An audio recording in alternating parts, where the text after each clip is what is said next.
Hello, everyone. As a companion to the Guitarist Showcase series that I want to work on, I also want to showcase some players that had a few brief flashes of brilliance when they first started, and then gradually got worse in the songwriting department and the riffcraft department, pretty much all the way across the board.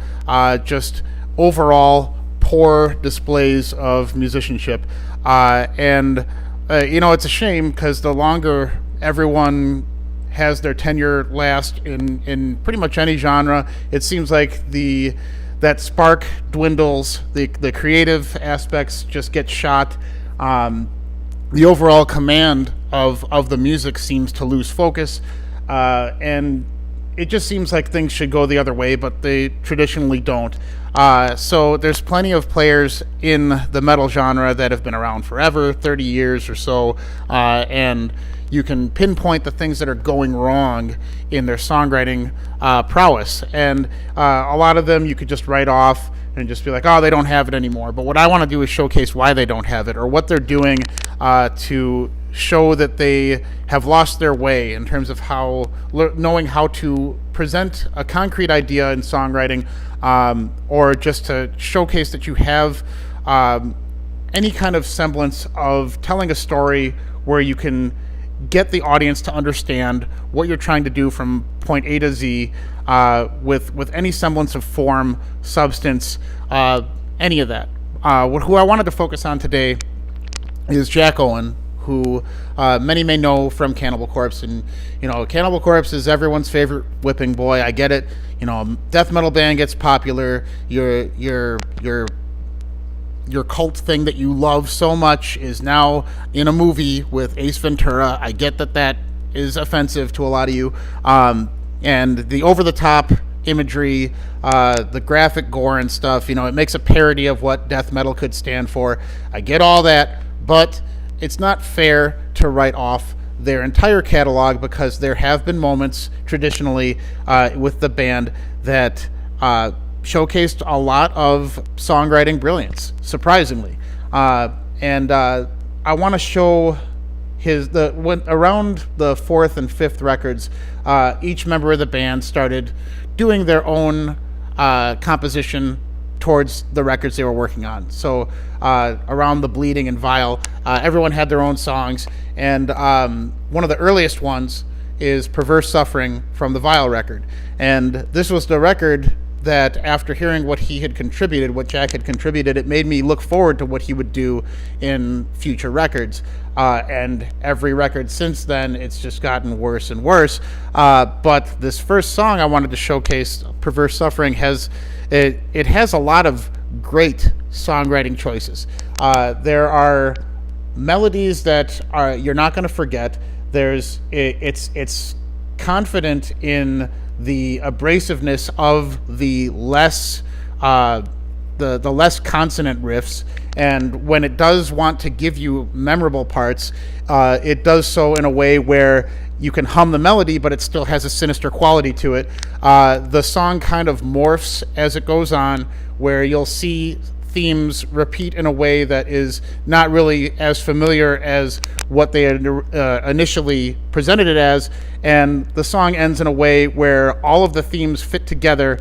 They don't belong in any other song on the record, and there's an apt conclusion based on the appropriate ebbs and tides of what you're going to want to present in songwriting format. So I want to look at this song first, and then we're going to show the gradual decay of what Jack Owen brought to the table. So let's look at Perverse Suffering from the Vile record.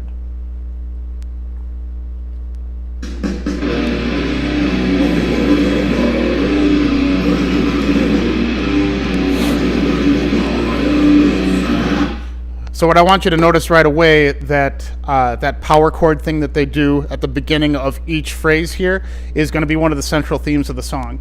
And they will use it to stitch together a lot of the riffs that you're going to be hearing, but it doesn't feel like it's the Band-Aid that the band needs to make the composition work.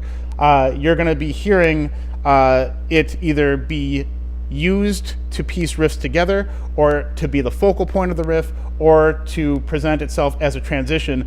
So it does so in a lot of successful ways. That first riff that we heard here doesn't really return aside from that power chord that you hear in the beginning. The da, da, da, you're going to hear that a lot. But after this, there's going to be a verse, kind of a deviation from the verse, and then it goes on from there. But you'll start seeing that themes that appear within each riff will show up in the next riff in a way where it's going to tell a cohesive story, and you're not going to lose focus of where the song is intending to take you. So let's keep going.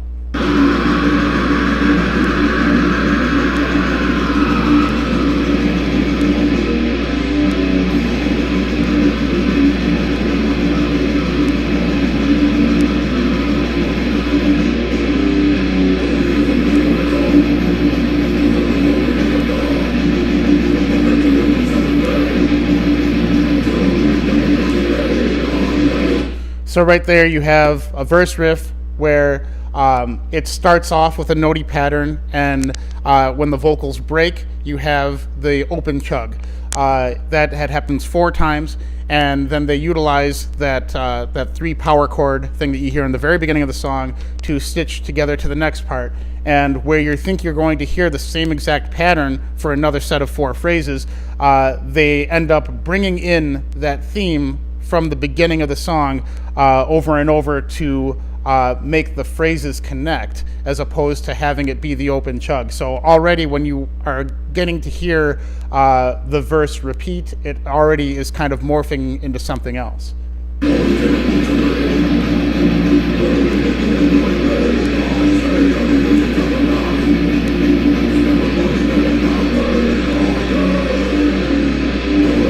And that right there, how he did kind of like a modulation of those chords, I do that all the time in my songwriting. When you want to have a transition where you're going to have a change in theme, a change in mood, I like to do the same thing where I take a segment of a riff that is normally going to end the phrase, change the key of it, and then that will allow me to get to the next key, which usually will be in a different key than the riff before it, without having it feeling like it's totally disjunct. So I do like those types of transitions. It keeps it like thematically cohesive, while at the same time showing you kind of a different color of what the tones that you're already registering in your head are trying to do.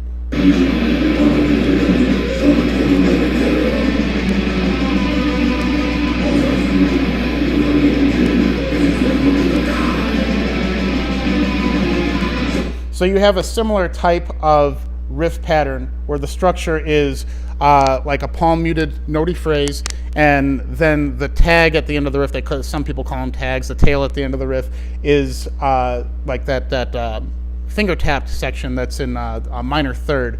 That always sounds sinister. You can use that in any kind of death metal song. It'll always give you that kind of emotion. So we have a similar type of riff structuring idea, but as we get to verse 2, which is what I'm kind of labeling this as, it is being comprised of different note patterns. And it's showing me that he's trying to tell a story and have it be cohesive from A to Z, and it's still progressing. It's progressing in a way where you're hearing different note patterns, different note values, but it's still built on the same kind of skeleton, which I think is a really good strength to showcase in songwriting.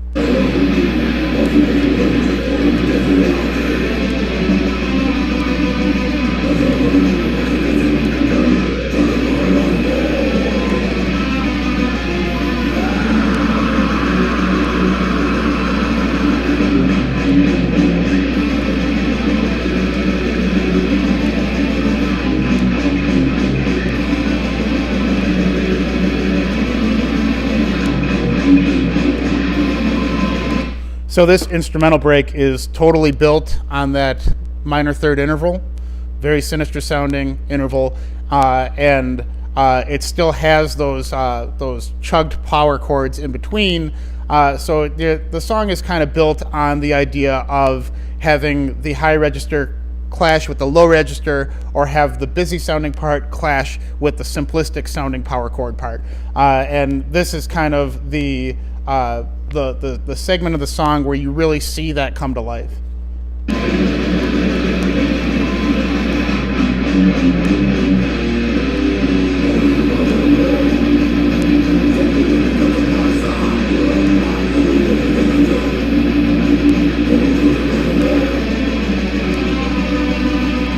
So we're back in verse 2, I believe it is, but now he's interspersing that tapping part, which I think is a really cool way to showcase that you're going to allow your themes to continue in the song without losing the plot. Normally you would hear that open chug, or you would hear that da da da power chord thing that started a song, but he's bringing in a theme that now you're already familiar with from the phrase before it.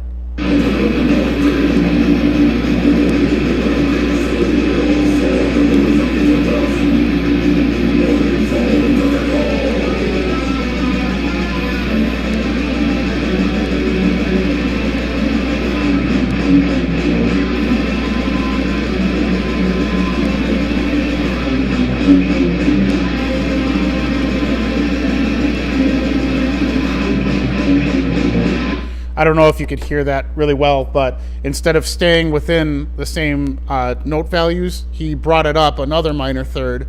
So we're still getting the themes being present, but he's expanding on them, making the song feel like it's taking a little bit of a dramatic development there, which is also another successful songwriting trait.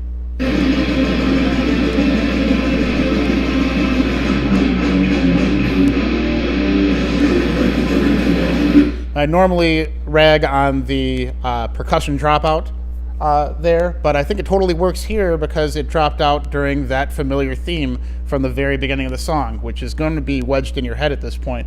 And he used that as a transition to the next bridge section. So more successful songwriting tropes.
So what happened in that bridge section was an attempt to bring a driving rhythm to an otherwise really just groove-laden song. And then it bridges into a segment that only happens twice, where you're seeing kind of a flurry of power chords trem-picked, and then interspersed with that minor third tapping thing that he's doing. And that's kind of the climax of the song. And then you hear that transition again, using the phrase that opens the song into what I think is going to be verse 2 again, soon to close out the song.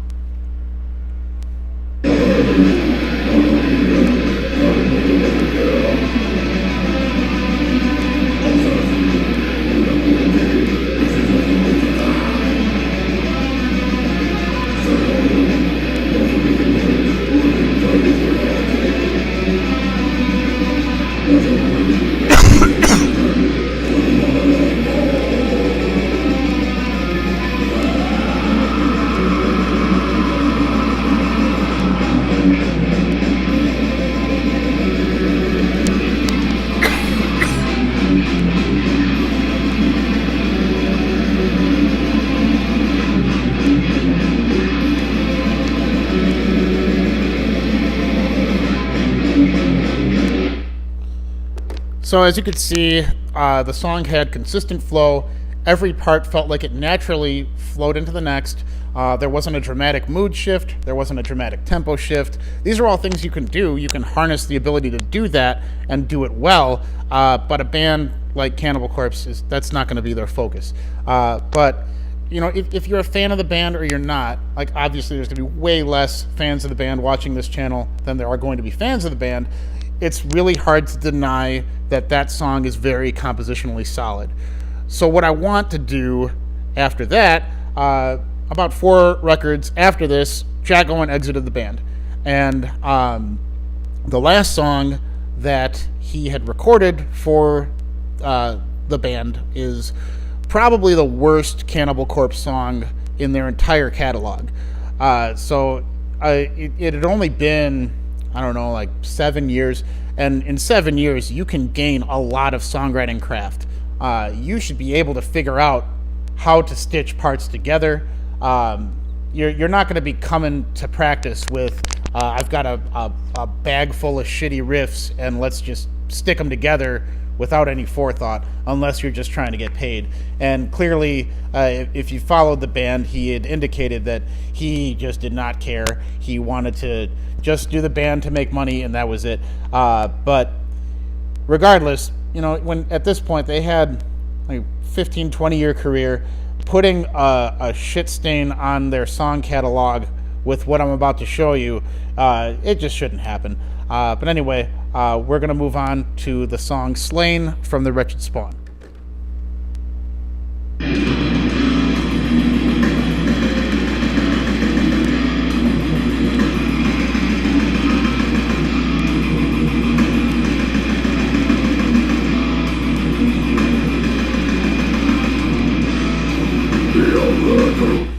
Okay, so let's talk about that riff. Prior to probably this record, the band had never showcased the type of riff where a majority of what the riff is open chugs. It didn't happen. All of the riffs that Cannibal Corpse used prior to now, for the most part, all had a lot of melodic shifting happening in them. And you don't have to have a song or a riff that's completely dynamic where every note is different from the next, but this is lazy. This is just flat out lazy. I understand, if you're a metal musician, that driving rhythm is going to get heads to bang. I get it. But there's so little happening in that riff that you would think that they would only use it as an intro, but they don't. That riff is the song. There's a couple of fluctuations here or there, but when you write a riff like this, you're no longer letting melody tell the story. You're letting the caveman open chug plotting rhythm tell the story. And when rhythm tells a story, you stray away from what good metal is. You want your melody to tell the story. And this, there's so little developing. What he's going to do throughout the remainder of the song is still have that open chug be the majority of what the riff is and change the tail end of it here or there. But for the most part, you are going to get that same plotting rhythm, and it goes on forever. This song is not very long. It's 3.5 minutes. It feels like a fucking eternity. It is a slog, and it sucks the whole way through. And the one time that they decide to change it up is the transition they use to get there is to just have a note ring out, have nothing happen, have Paul the drummer give you a hi-hat count, and then they go into a completely different part, completely different feel, completely different mood, completely different tempo. It is just garbage, but I will let you hear it for yourself.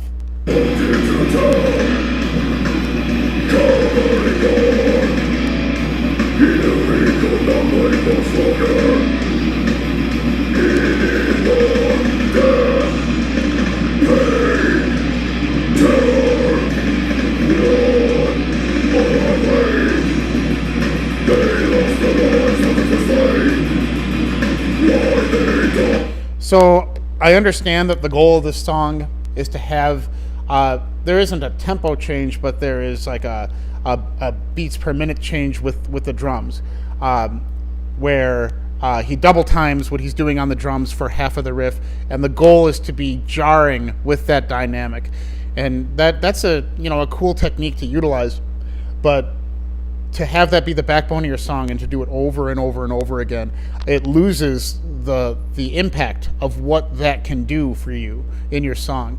It just goes on forever.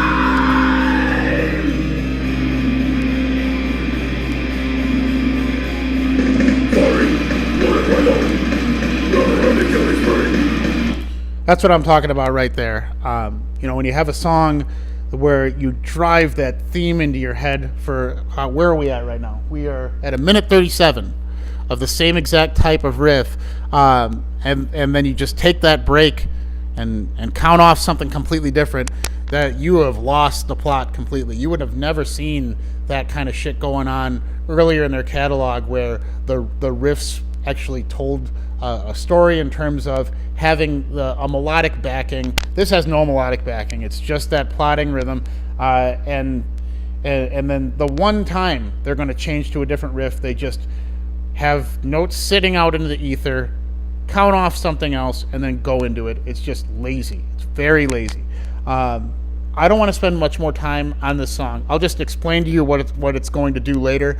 They're going to go back into that plotting rhythm from this kind of up-tempo part without any kind of transition, which is shocking because they decided to use a really lengthy transition of nothing to get there, and to get out of it, they just go right back into this verse riff, and they don't just go into it and then go into something else. They go into it and fucking stay there forever, and they do it over the course of two guitar solos, and that rhythm stays the same under the solos. It's punishing to get through. So I don't want to spend time showing you guys that. You get it. It's just lazy, and at the end, and it just ends without any kind of like new theme to show that we went somewhere different on this journey, and it doesn't end with any kind of development on the themes that they showed you. It's just literally that plotting riff A coming back, and then closing out the song. It's just altogether super juvenile, super terrible. So what I want to focus on now, after he left the band, he joined Deicide for a little bit, and Deicide for me essentially ended after Once Upon the Cross. I don't really need to hear Deicide after that, but he joined, and then Deicide decided to put out one decent record. It's all right. I'm not really going to go back to it. To Hell with God is passable.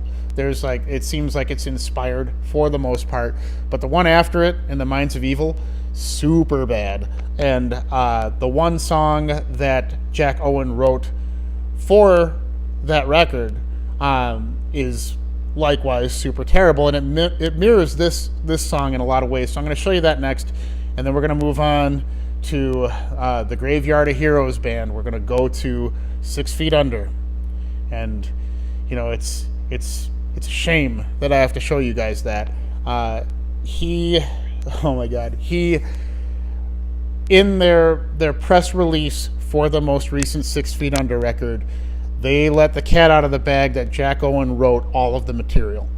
Why you would want to have your name attached to that record in any way is just mind-boggling to me, but they just threw it out there in the press release. Jack Owen back with Chris Barnes wrote all the music, and part of me, the kid in me, thought, oh, okay, I'll give this a shot. It is unbelievable We will get there. But first, we're going to look at that Deicide song in all of its shitty glory.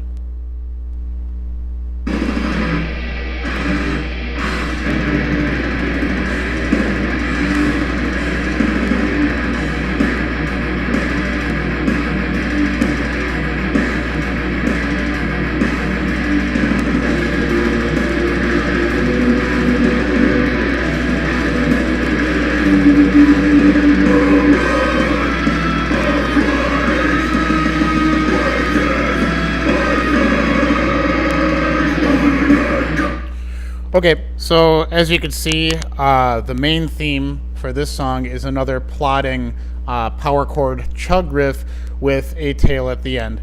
And that little phrase that we heard just before they return to that, which is going to be the verse riff, is about the closest this song comes to having a dynamic phrase. It's probably more suitable on like a Nile record, and it's very close to sounding cliche, but it's about as good as this song gets. So let's continue with it.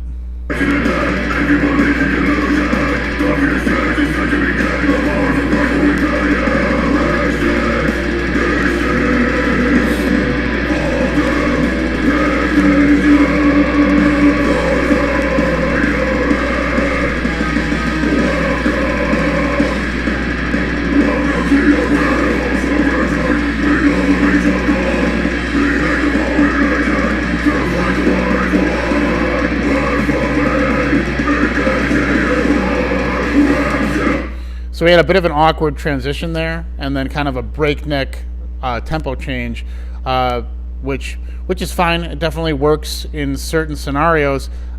Here, it kind of doesn't seem to match the mood of the beginning of the song, and it doesn't have to as long as there's a development that makes sense. But I'm pretty sure they're going to return back to that plodding theme without any sense of continuity for the mood of the song, which is something you saw in the last Cannibal Corpse song I just showed you.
So we have the same exact kind of arrangement here in terms of, you know, how the riffs land.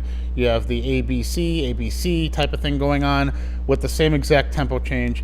You know, it's a tempo change. If you're going to harness a tempo change, it's not going to be effective if you do it the same exact way twice.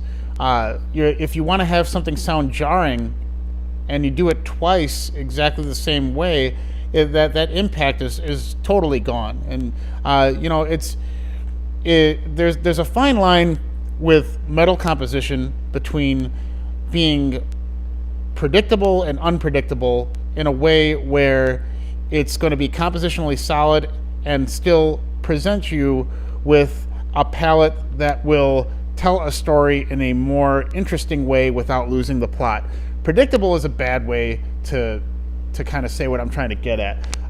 You want to have cohesion to your song. You want to have themes that will repeat. It doesn't necessarily have to repeat, but it has to have a familiarity to the theme that when they bring it back, even if they bring it back and it's a different key, you'll still have that semblance of notes in your memory that will dictate that this belongs in this particular song. Here, by utilizing the same exact trope twice in a row, It not only showcases that you don't have much creativity to your composition, but it shows that you don't understand the impact of the tropes you're using.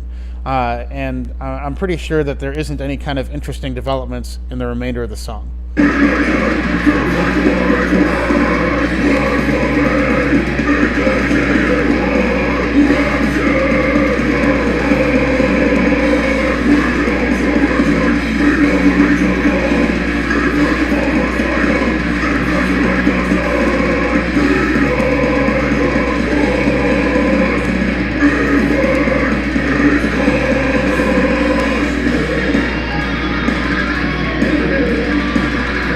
See, and here we go. This is almost the same exact arrangement as that Slain song from Cannibal Corpse.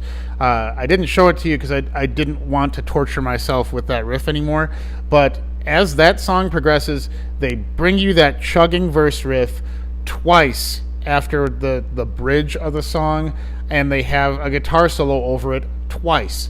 You do not need to do that. If you're going to do the cock rock solo trade-off thing with your other guitar player, you can do that within the same phrase, and it doesn't necessitate you having to come back to that phrase. They did it in Devoured by Vermin in the Cannibal Corpse record Vile, the first song on it. They did a solo trade-off. They didn't have Jack Owen play the entirety of the first phrase and then have it come back later on. They did a trade-off mid the repetitions of the riff. Like after 2, they did a trade-off. They could have done that here and saved a good minute of songwriting, a good minute of runtime, but they're scraping together the most basic, boring-ass riffs possible, and they needed to pad out the record, so they gave it to you twice.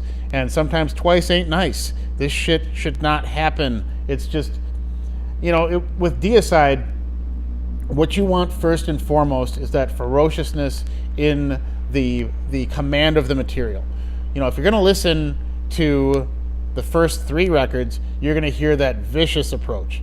When you have something this basic, it just showcases that you have this trepidation to your command of the material. Whereas a record like Legion, it just sounded like the band was ready to fall apart at any given moment, but it sounded like that in a way where it lent itself to the material because the material was so spastic and it was so left field that it contributed to the total package. This feels like a pop song that's wrapped in like a metal aesthetic with Uncle Glenn's shitty vocal cadence over it.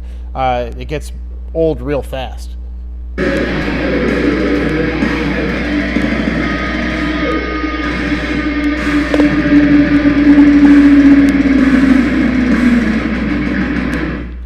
So yeah, bare bones, very little happening. At best, this resembles some of the songwriting that you'd hear on Once Upon the Cross. That fast-paced riff could possibly appear on Once Upon the Cross, but yeah, this is a very, very far removed from what Deicide should resemble. If I want to hear a record that gives me that feeling of what Deicide could have been if they had continued their career arc, I would put on like Aeon's Bleeding the False. But the problem with that record is it's so over the top, ridiculous that you can't take it seriously. Musically, it's really fun, but man, it's definitely a band that is tongue in cheek to the point where it's metal parody, and this is parody for an entirely different reason. So speaking of parody, we have to move on to where Jack Owen abides now. It's nowhere where if you're a proud musician you would want to admit to being, and you especially wouldn't want to admit that you're responsible for the songwriting, but he went ahead and did that. We're going to move on to 6 Feet Under with their most recent record. Alright, here we go. The song Zodiac for the most recent 6 Feet Under record. I'm not going to show you the whole fucking song. Can't take it. But I'll do my best to show you what's going on in the song in the few minutes I will give it. I'm going to do my best to not talk about Chris Barnes. I'm going to do my best to not talk about what this band represents. We're just going to talk about this song, and we're going to talk about what Jack Owen has done on it. Here we go.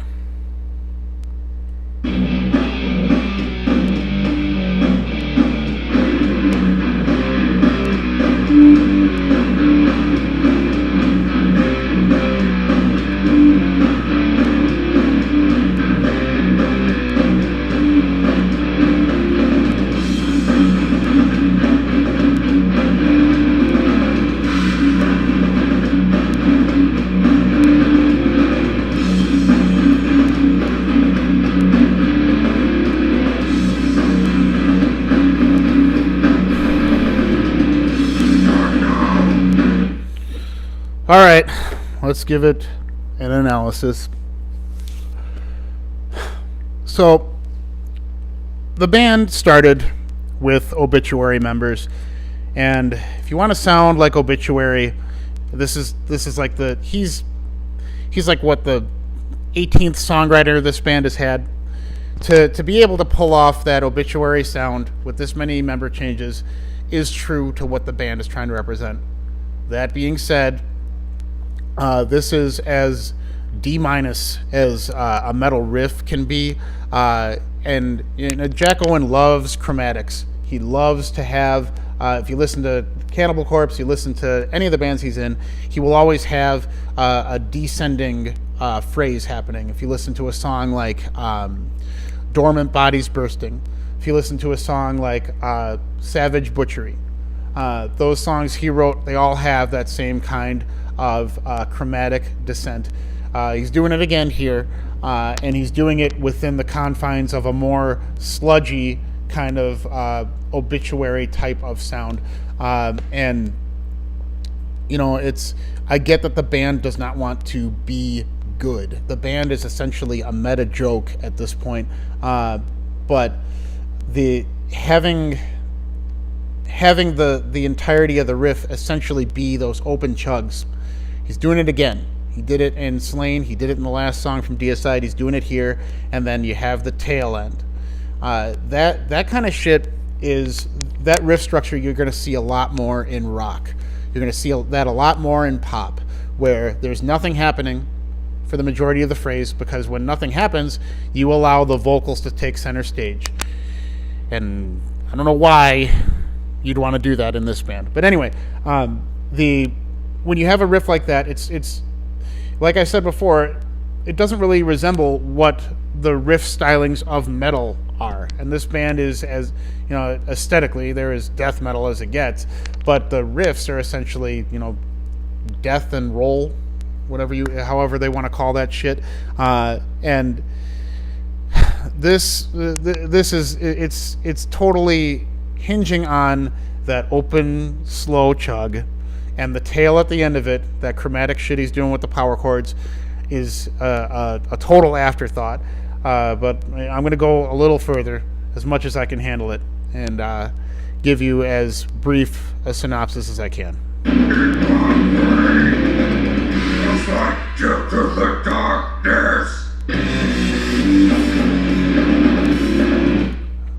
All right.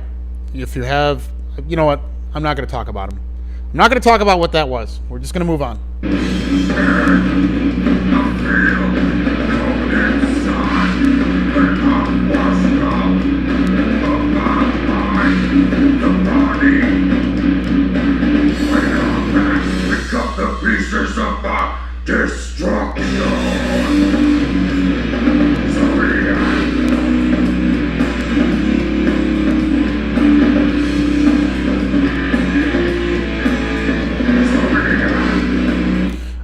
And that's your chorus.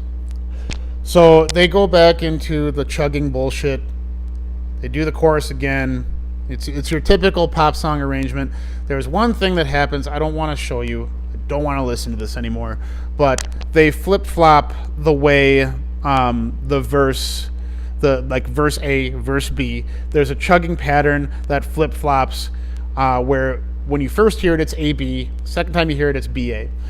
When you do that, you want to have a sense of utility to it. You want to do that because you want to get to a different key, or you want to have the song have like a mirror effect where when you get to the bridge, or if you do it after the bridge, you want there to be a reason why it tidies itself up, whether it relates to the part that you're going to next, or if it's how you want to conclude your song.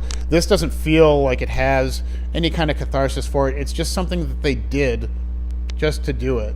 And it's so subtle that you're only going to notice it if you really pay attention to the riffs, if you pay attention to the song. And this is nothing anyone should pay attention to. And this is picking on the lowest hanging fruit possible. But I just wanted to show all of you the gradual decay of a musician's mind through the course of these 4 songs. You had someone that showcased in that first Cannibal Corpse song that I showed you that he understands how to utilize themes, how to manipulate themes, how to present a cohesive song and have the parts matter in a way where there is an appropriate sense of dynamics without it being too jarring, without it straying from the melodic devices too far that are being used. It was a nice cohesive package that had clever songwriting traits on display. As the years went on, shit got worse and worse, and now he's stuck in that rut where in order to pad your runtime, the riffs are primarily going to be chug-based with a tail on the end, and the arrangement whereas before Cannibal Corpse would do like a kind of a pop-esque arrangement, but they had enough changing within the phrases and within the arrangement itself where it took enough detours where it did not resemble pop anymore. Now they're kind of back to trying to get the arrangements to be simple enough where the strengths of the riffs will carry you, and it's getting a little bit more at ease with the pop arrangement. But back then they didn't really do that, especially on like the first few records. But this is just, if it's deliberate, if the decay in what you're seeing here is deliberate, it is at best a sleight of hand that will manipulate stupid people to buy records, and at worst it is someone that has no regard for anything that they're doing, especially as a public figure. And he is a public figure at this point. Cannibal Corpse, they're in a box office blockbuster. People know who Cannibal Corpse is. If you know metal, you know who Jack Owen is. To continually drag your name through the mud, either you're unaware of what you're doing, and you have such a terrible taste that you think that these are good ideas, or you know that it's shitty and don't fucking care. And I want to think that people don't have that sense of duplicity in them where they're going to be deliberately trying to hoodwink their audiences. And this is a guy that at this point I don't think any other bands will have him. He left Deicide super unceremoniously. He flirted with like a white power band for a little bit. He seems like a nice enough guy in interviews, but goddamn, like the shit that's happening musically here is just so bottom tier. And for a guy that like had some clever stuff on display early on in his career, I just don't understand how things can degrade so much. I don't understand it. That's why I wanted to have this kind of video series to showcase not just that this guy sucks now, but show you why he sucks. And musical Alzheimer's is the only thing I could think of to show that kind of dysfunction that you're having in your head, where this is not only palatable but the best choice you can make at a given time. It's inexcusable. There's no way you can redeem it. Like the last 3 songs I showed you have just been a an ever-collecting snowball of shit, just rolling down that mountain, getting worse with each release. And I can't wait to hear what he does next. I can't wait. Like, how much worse can he smear his own name? But yeah, that's about all I want to say about Jack Owen. He's a guy I once thought was a pretty cool guitar player. Now I think he is an abysmal hack, and I just think he really should quietly retire, walk away from any kind of public forum, because this is just inexcusably bad. Anyway, thank you for listening.